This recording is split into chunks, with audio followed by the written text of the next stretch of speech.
Guys, today we are at the Pro Squat Rack in the tank, and we've got the newly installed topper bar here, but enough about that. We're getting to a low pulley home gym hack today that is gonna work great for your next pull day or upper body routine. Let's check it out. Now to set this hack up, you're gonna need a bar, pulley, a plate, a dumbbell, and as I have it here, I've got 2 single grips that allow me to keep a very close grip when I'm performing seated rows. You might spend a little bit of time figuring out where you want to place the J-cups and where you're going to place your dumbbell here, but for my setup, I've got the J-cups on hole 16, and then I've got the pulley running down under my dumbbell. Now once you've got everything set up, it's pretty simple. You're going to put your feet on the dumbbell so you can lock yourself into place and then perform your seated rows.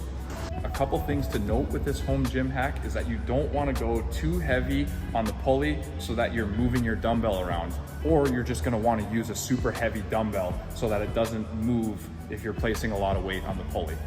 So until we launch some of the awesome pulley attachments that we have coming up for our profile and build limitless lines, this hack is going to be a great option for you to do in your home gym. So if you try this hack, let me know how it goes in the comments.